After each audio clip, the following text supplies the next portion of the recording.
I'm Sue Stockdale, and welcome to the Access to Inspiration podcast, the show where you can gain inspiration from people who may be unlike you. We hope their stories and insights enable you to transcend your day-to-day challenges and reflect on what you are capable of achieving. Well, today's guest is going to share with us their experience of their entrepreneurial journey. One of the things we're often asked about by our listeners, about how can people get inspiration to change their career. Denise Nurse is an entrepreneur, a solicitor and a presenter. In 2007, she co-founded Halebury with Janvi Patel, which was a pioneering new law firm in the UK. Halebury introduced flexible and agile working into the legal industry and was a leading business in diversity and inclusion and changing the way that law firms operated. They successfully sold the business in 2018, and while working prior to that as a lawyer in-house in Sky, Denise won in a competition to become a presenter, and she went on to present the weather for Sky News. So if that's a heady mix, then carry on listening and welcome Denise to the podcast. Hi Sue, thank you so much for having me on. I'm really excited to have this conversation with you. Now, you have had a very interesting career to date. One might describe you having been a lawyer, a presenter, and an entrepreneur, and probably other things besides. Out of those three, what role have you enjoyed the most? Honestly, Sue, that's a very difficult question because partly I did them all at the same time and do them all at the same time. So it's not been consecutive, it's been simultaneous. And I've enjoyed each role for different reasons. So it's probably easier if I tell you the thing I've loved the most about each and why I did them all together. Being a lawyer, I love solving problems. So I see my work in law as about helping people to navigate a system, particularly the legal system, and to reach justice and consensus and agreement as a way of moving forward. I really enjoy that about the law. As a presenter, I absolutely loved doing what it says on the tin, which is being in the present moment. Your job as a presenter is to really drop into the moment and then be a communicator. And that brought me a lot of joy. And as an entrepreneur, I love creating things. So I love having a blank sheet and coming up with a solution and being creative in business. So there's some sort of formality to it. There's a process, but there's creativity as well. I like all those bits of my personality being exercised. So if I'm doing only one, I tend to feel a bit out of balance. So I have to do everything.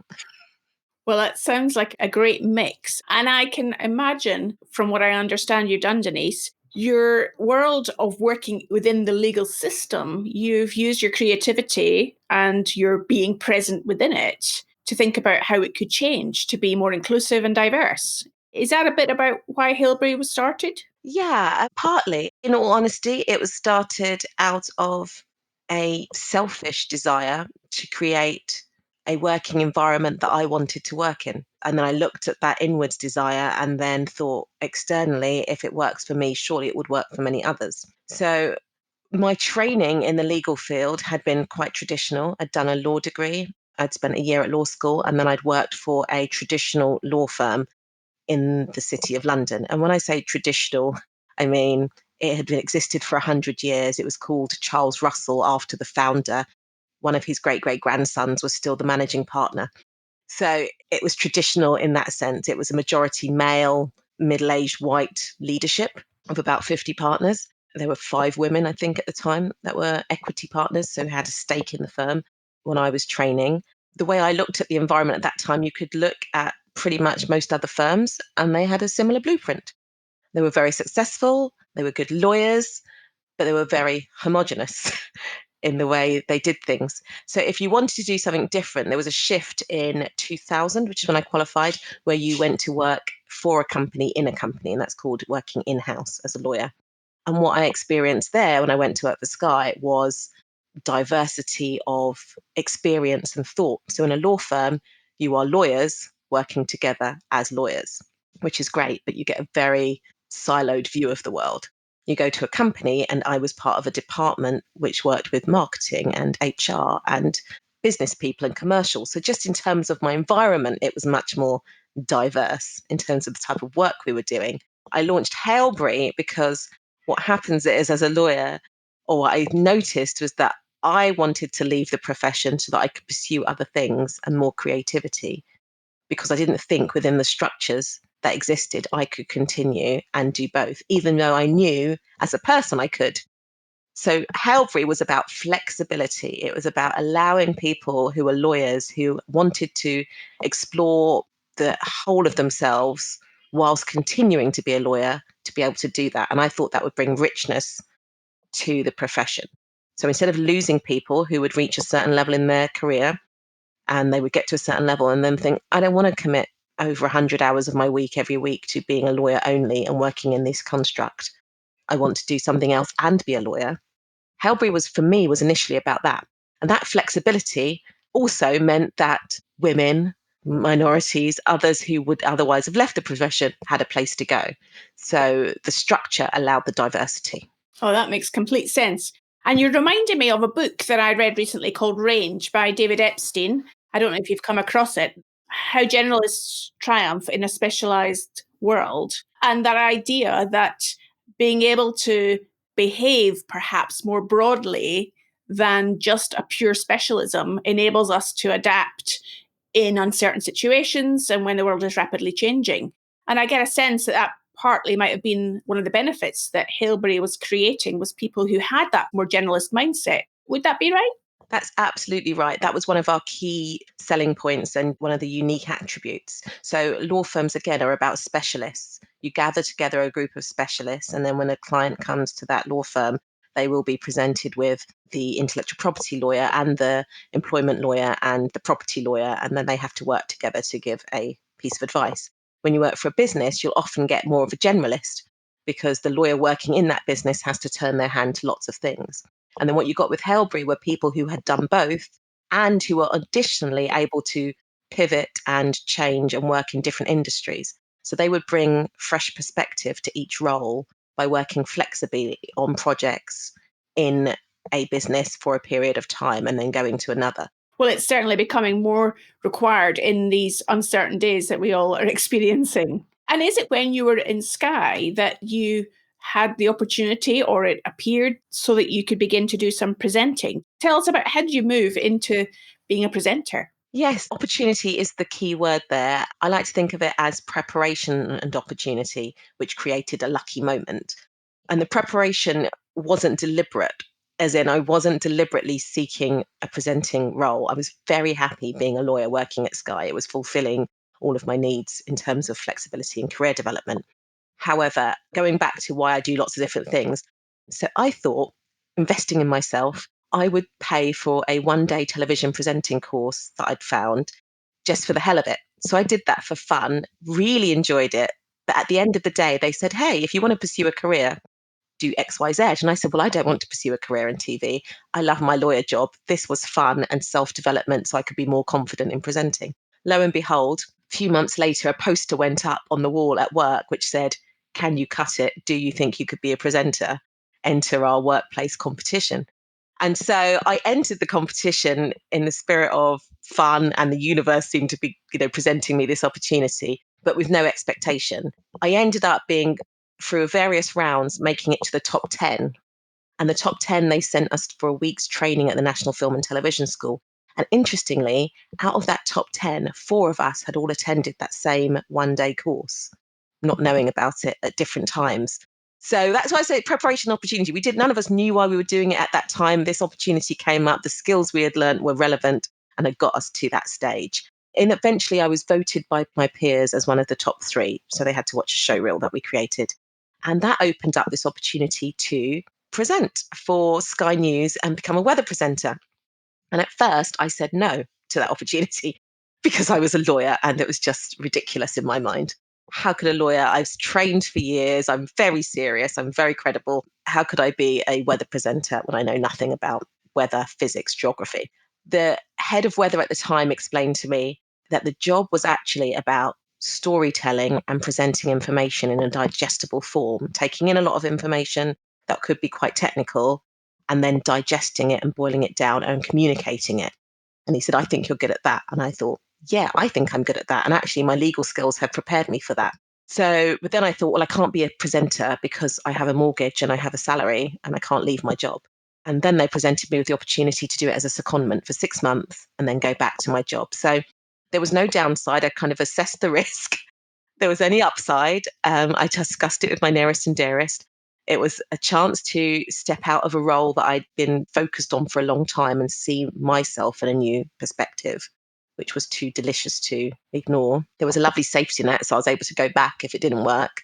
And in terms of my credibility, I insisted that I got some actual training in meteorology. So I spent a week at the Met Office in Exeter doing the broadcast meteorology course and invested in lots of books and trained a lot at home, brushing up my geography.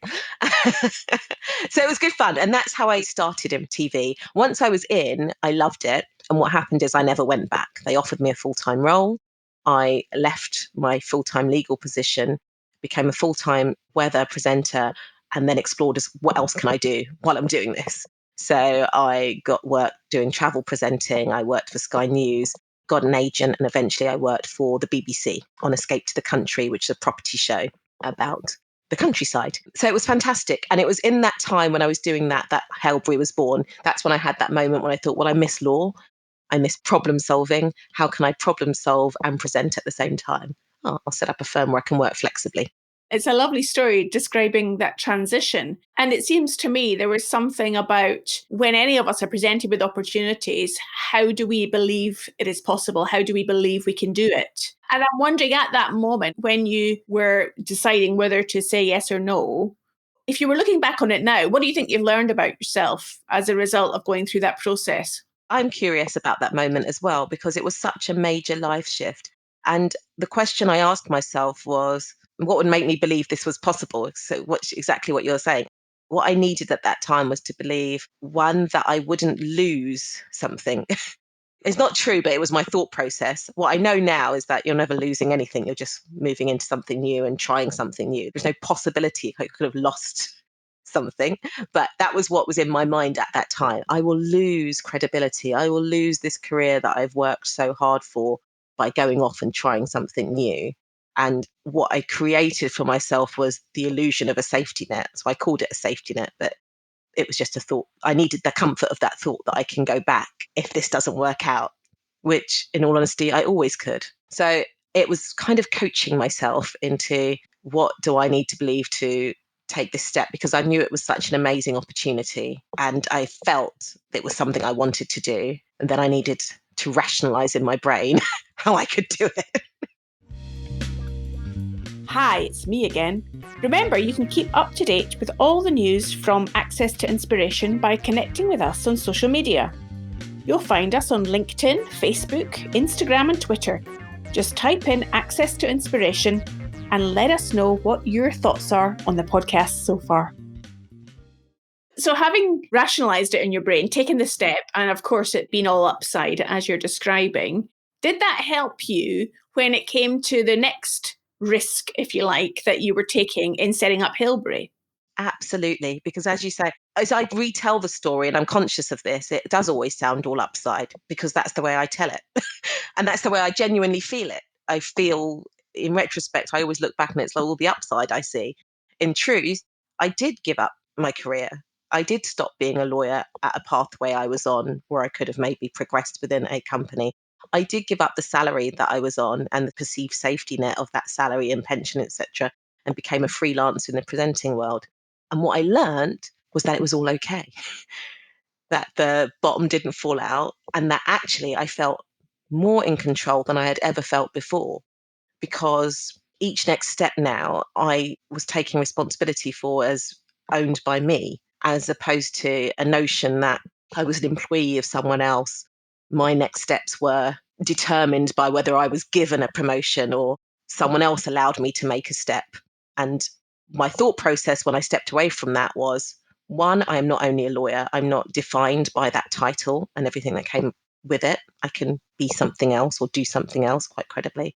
And two, I am more than capable of surviving and creating income and a new career. So it gave me a lot of resilience and self-reliance. And it allowed me to acknowledge what was already there. I acknowledged it, which then made the step of starting a business, which is all about the unknown and creation and relying on yourself and building from nothing, a logical next step. I didn't have as much fear about that. And I know that you didn't just start the business necessarily on your own, Denise. You started it with a Janvi Patel as well. I'm wondering whether that made it slightly easier that you weren't just going it alone. Absolutely, without a doubt.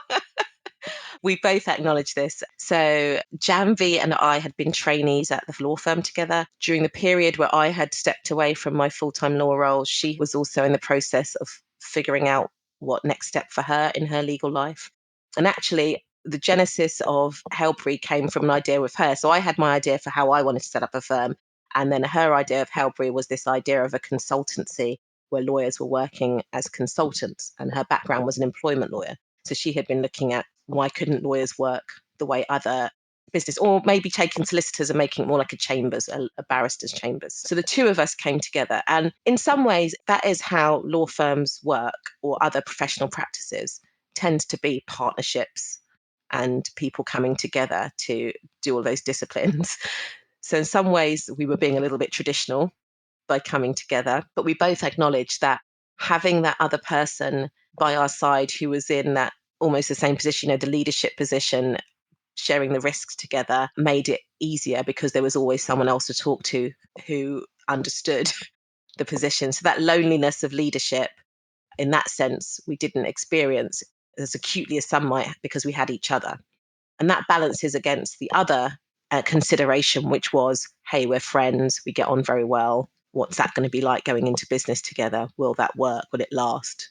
And one of the promises we made each other at the very beginning is that our relationship and friendship came first. And so we always put that first. And that relied on us looking at each other as a whole and allowing us both to have our families, our outside interests, and always be working to what was of most importance to us as individuals and listening to each other as to making sure that was always part of the equation.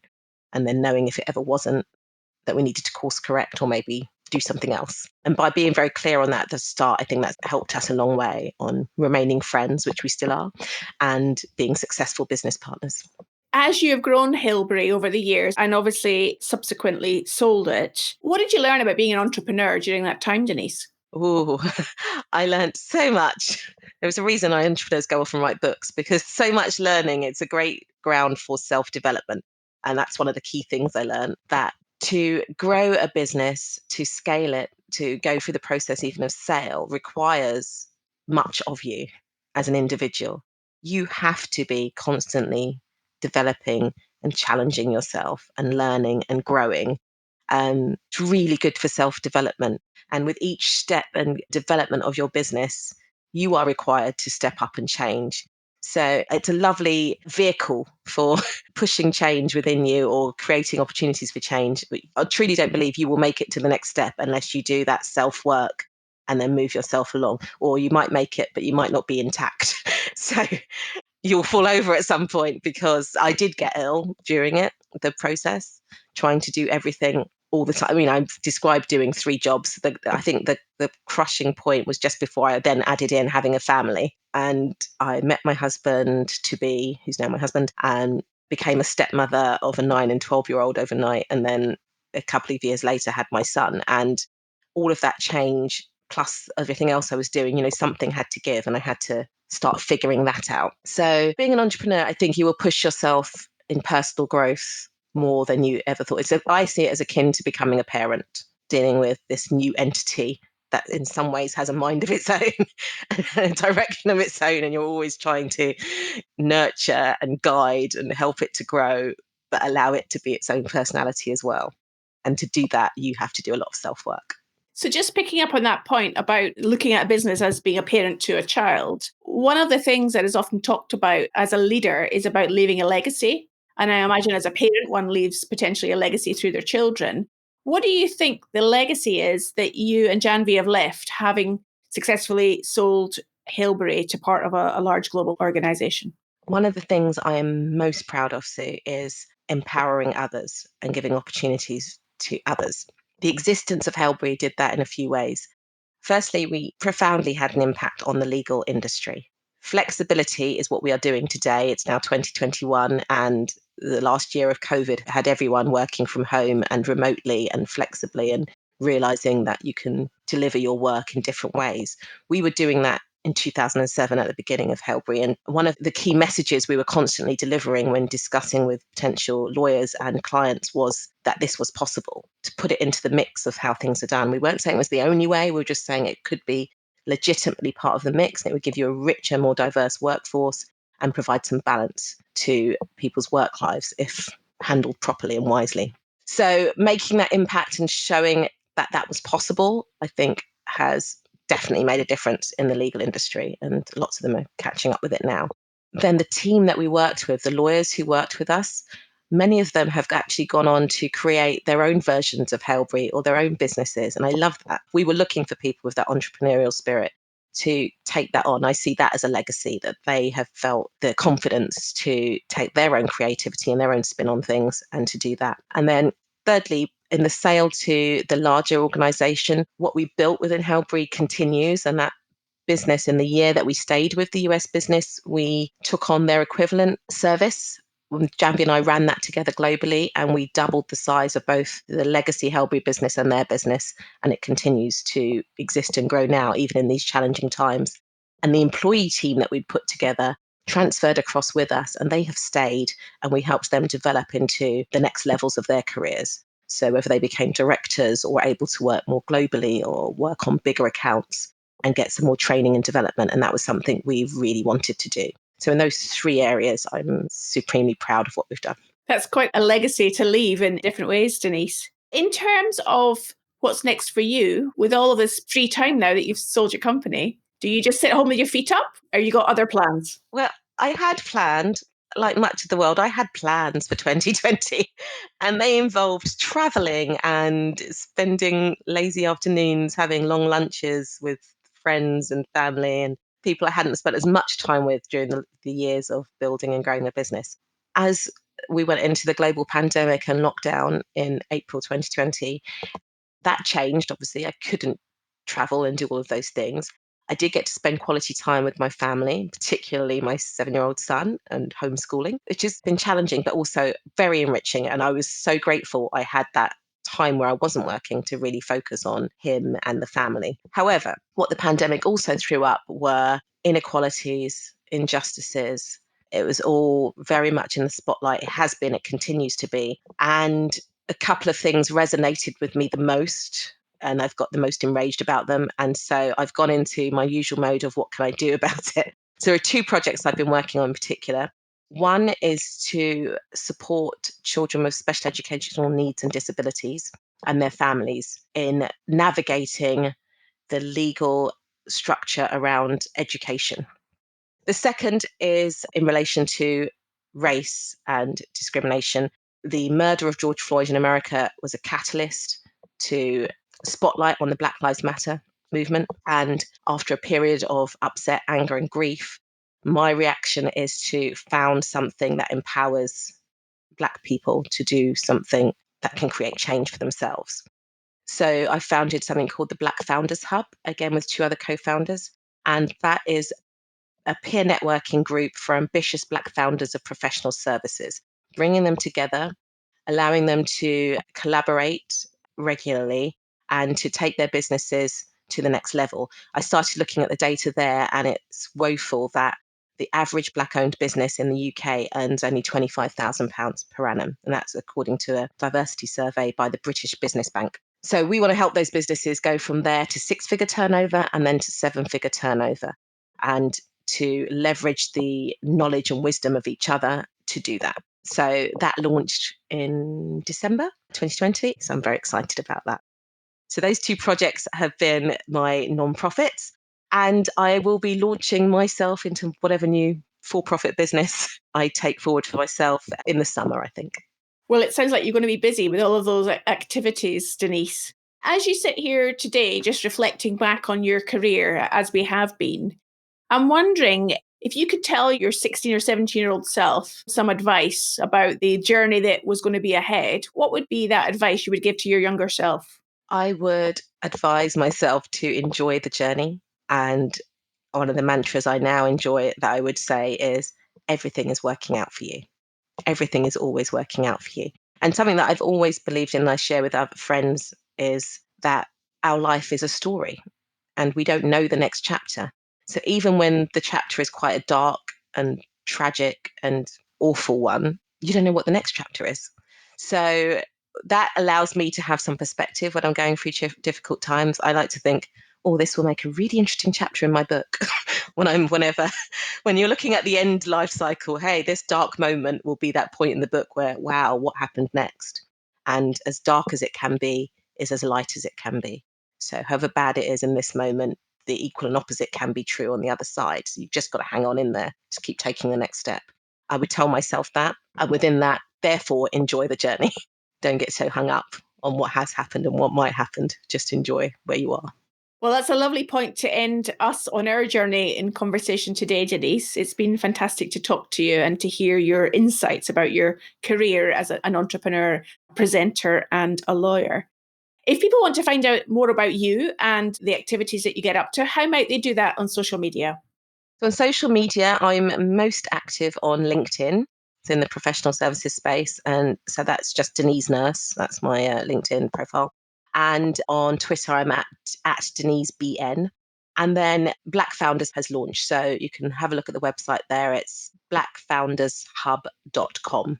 Brilliant. Well, it's been great to hear from you. We'll put all those links on the show notes with this podcast, Denise. Thank you for your time today. Sue, it has been really enjoyable, and I have to commend you on your excellent interview skills, listening skills, and questioning skills. I'm going to re-listen to this and learn a lot from you. Well, thank you. Thank you. Take care. Well, I hope you enjoyed that podcast and my conversation with Denise. It's amazing how serendipity plays a role sometimes in how we develop our careers. And the topic of serendipity is relevant for next week's guest, Karen Espley, who will be the final guest in this series. She might be what would be described as a serendipitous adventurer. Her journeys have taken her to Antarctica, to Ghana, and to Australia and New Zealand, and plenty more besides. I do hope you'll join me then.